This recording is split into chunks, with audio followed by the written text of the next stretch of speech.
I'm starting to learn, and maybe we can kind of change the topic to this because I'd love to hear Arnie's finance analyst hat on this topic, as well as yours, Kris. Is we saw things spike so much in 2020 to unheard of numbers and values, and I don't know if there was a euphoria that when things were going so high that, well, what's to stop that they wouldn't go higher?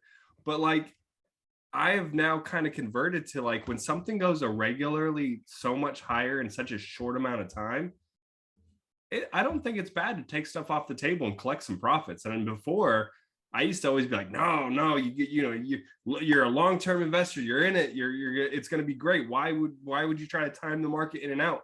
But I kind of feel like there's this fundamental philosophy or just concept of, we know that a stock should not jump 50% in a short amount of time, and it's not going to retrace back.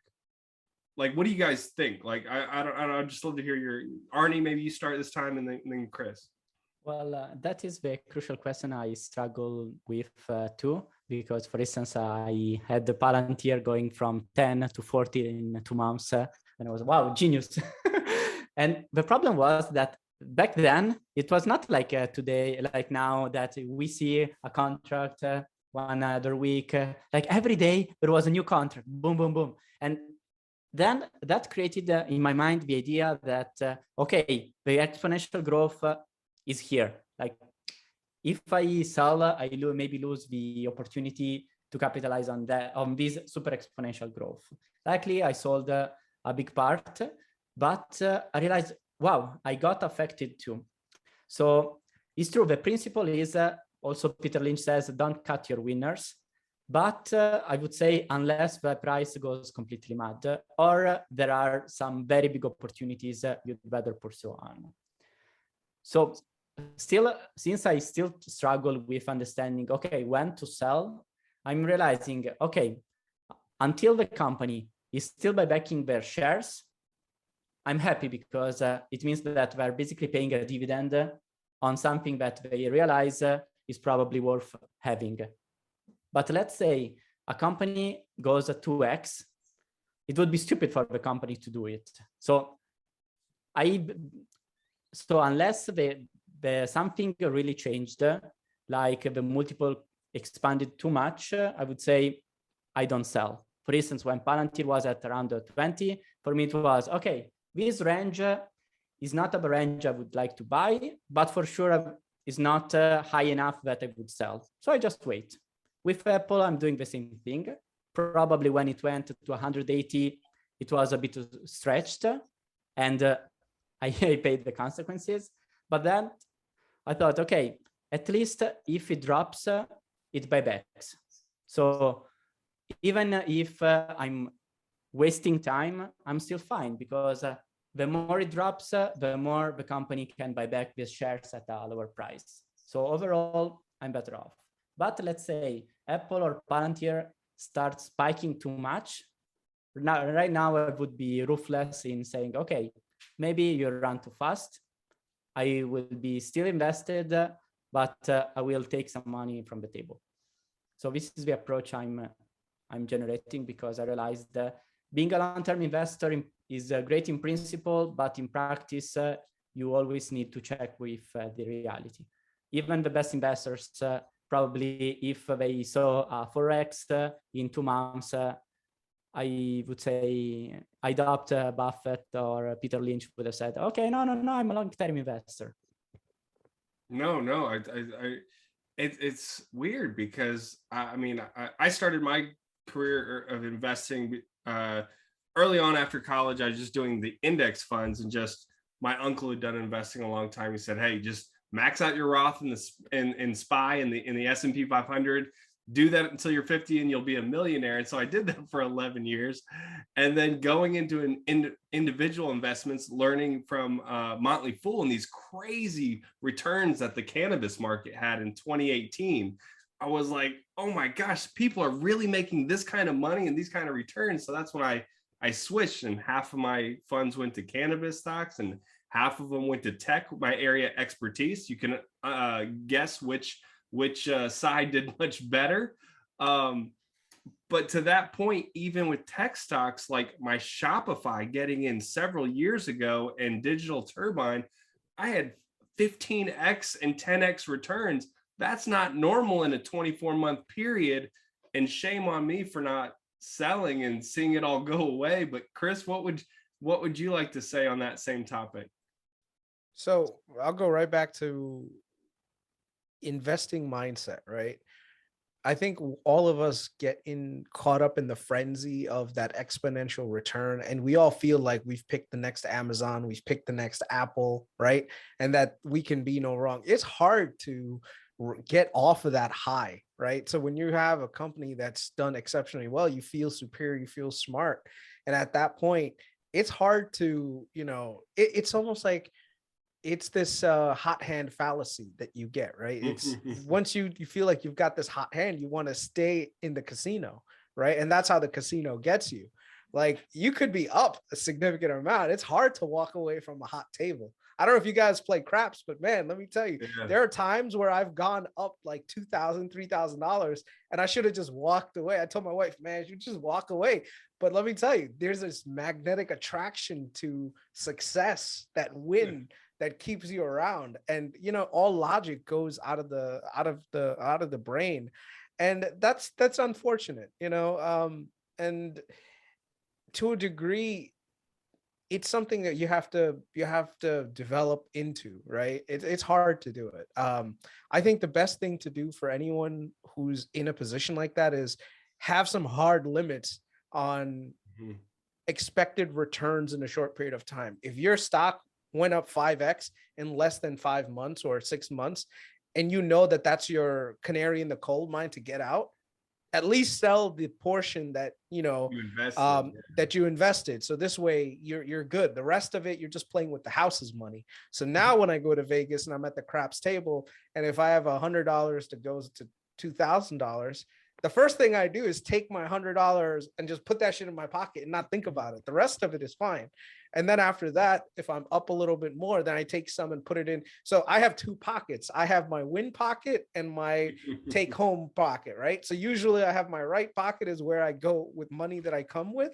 And as I win, I take small bits of it and put it into my left pocket. And eventually my right pocket goes completely broke. But by that time, my left pocket is stacked with money and I actually come up ahead.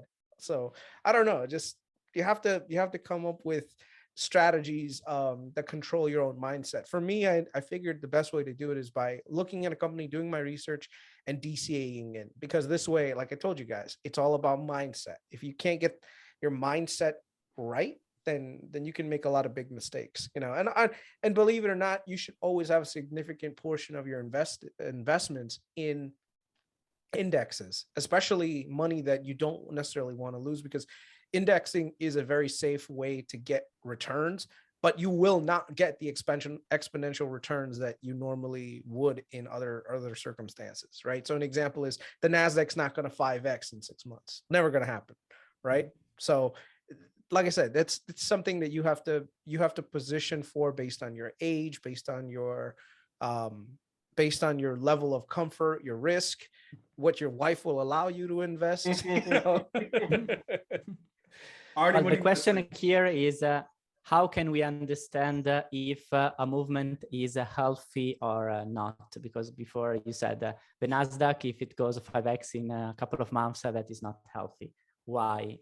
I would say the answer relies in, okay, is the company, the index growing that much? Because if the index grows much more than the intrinsic growth of the company or the underlying business, it means that you are having a multiple expansion.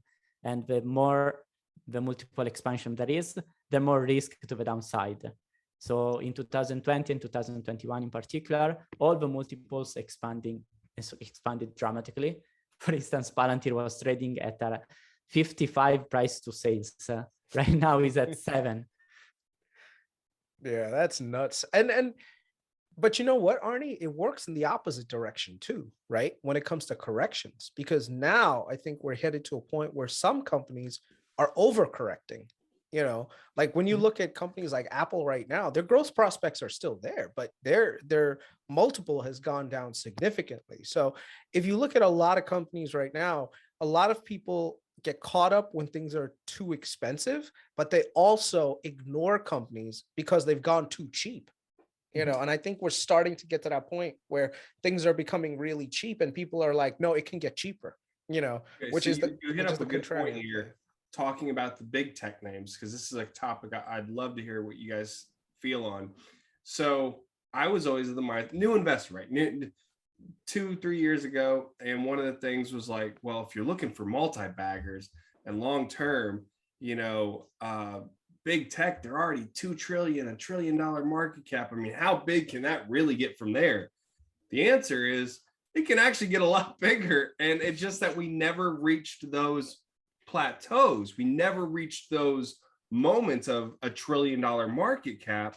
And when you look at the growth rates that things like Microsoft have, or Nvidia, or whoever you want to do in that range, and they're still producing 30 and 40% growth rates, I was kicking myself for, like, just give you an example, Microsoft, I put not nearly a fraction of in Microsoft what I did in Palantir, Nvidia, and others, and they were growing 30-40% in their Azure cloud growing as well, and then still having optionality and getting their gaming business going and everything else. And you look at the cash that these companies have on, like Microsoft, Amazon, and Google, why can't those three still keep producing double-digit growth? I would say you said the word optionality. When you are in the tech business, basically you can attack all the sectors you want. And for instance, right now, we haven't seen really yet the tech targeting the healthcare sector. Think of Apple with the Apple Watch. Potentially there is already a big gold mine. Think how easily Apple developed an advertising business. Once you have the users, you create a platform, boom, you scale the platform. This is an optionality that only tech companies can have, while a product company like Coca-Cola have not. At least they can buy another syrup company, another beverage company. While these companies like Palantir, Apple, Microsoft, and so on, intrinsically are a conglomerate of options, and it is crucial that the management is able to execute the right options at the right time. But with that, potentially the growth is infinite. My favorite investor said, these kind of companies defy the law of gravity. Yeah, they do defy gravity. And even now, at the market caps that Microsoft and Amazon and Google are, for me personally, I don't have big stakes in those three, but I want to build in there because I'm super over-indexed in Palantir and others, and I just don't see, with that kind of cash flow and that kind of leadership and optionality, how they don't still provide a market-beating return. Will they do the best? Maybe not. But the fact of the risk level, I feel a lot safer with Google having, $100 billion of cash or whatever it is on the balance sheet, and having 97% of search wrapped up, Well, there's one argument that I will make against them, only because I have to a little bit. When you look at all the companies 20 years ago that were the market leaders, right? Not a single one of them is a market leader today, because what happens is when you get to a point where you're too comfortable and your business is too comfortable, you stop innovating, you stop growing, you stop expanding to that degree because you're a market leader, right? What are you going to do? So if a company stops growing and just starts to accept mediocrity, that's a red flag. So an example is GE under what's his name, Jack Welch, was constantly growing, adapting new companies, right? They're being a really large conglomerate, and then guess what? Leadership changed and things changed with it. So I think it's the same thing. Like, you look at Microsoft, everyone kicks themselves over Microsoft, like, oh, how could I not see it coming? Well, to be honest with you, they picked a really good leader in Satya Nadella, right? because otherwise, if you look at Microsoft all throughout the 2000s, they were literally like 30 and fluctuating there. It was they not did only nothing. the business. Yeah. Huh? Yeah. Yeah. Say it again, Arnie. No, I would say in this kind of companies like tech, since we are talking about the ability of exploiting, exercising the option of future growth curves, the leaders play a much bigger role. When we invest in Palantir, we don't invest much in the platform as much as in the ability of Carp to manage the employees, to keep creating the magics and keep selecting the right people to keep delivering the magic. So Absolutely. in tech, it's true, the businesses are top tier, but there is an execution risk on the CEOs. If you are not in love with a CEO, you should not invest in that company. Well said. I was just gonna think about. I was like, I've started to put that rule in place. Little too late. Like, I'll give you an example. Skills. We all saw what happened to Skills and obliterated 90% down as that software betting mobile gaming company. I was in love with 95% gross margins, double-digit growth, zero debt, but I just didn't like the CEO. I just kind of felt like it wasn't right. Something wasn't right. And now I look at my investment and it's down 90%, and it's, I don't think that they're going to come back. That was a good example of like, I should have stuck to my gut, And the opposite of that is someone like, sorry. Yeah. No, I was going to say, and the opposite of that, someone like Lisa Su with AMD. She literally picked up she became the CEO of AMD as they were close to going bankrupt. Like, there was a point where you could have bought AMD bonds at so cheap. I remember I was like, man, maybe I should buy some of their bonds because I was investing in bonds at the time. And one good leader who recognizes future patterns, and guess what? They freaking did amazing. And it's the same thing with so many companies. Like, you really have to deep dive into executive leadership and their ability to wrangle the company. And like Apple too. Apple, when it came to Steve Jobs in the 80s, and then when they shifted over to what's his name? I think the guy that they hired from Pepsi drove the company almost into the ground. And then Steve Jobs comes back and but you know what Apple's biggest secret is? It's Tim Cook. I don't think Apple could run as efficiently as it is right now if it wasn't for someone like Tim Cook. Yeah, because he's the master of the logistics. And the logistics is like the oil that keeps the magic of delivering everything in time and efficiently. Mm-hmm. And also to produce the free cash flow, because with the inventory cycle Tim Cook introduced, basically Apple has no inventory, which becomes free cash flow. Mm-hmm. I was going to say, take Elon out of Tesla and what happens to the stock? I would assume if he steps down, that is a huge risk. Yeah. And that's the one thing I've thought about. Tesla, I think, is like my 5th biggest position. And I've built that up quickly because I still think there's so much optionality that people don't price in. Like, people say about the power walls and the AI robot and FSD, like, oh, that's, you can't factor it in because it's probably not going to happen, or there's a high chance it won't happen. Just look at what he's done with the cars. Imagine what other things are down the pipeline. If he stays with the company and stays through on it, and they have a great executive team. What are your thoughts on Tesla and the optionality? Or do you believe there's optionality there? Kris? I think, Arnie, you go first. I need to collect my thoughts before I say anything.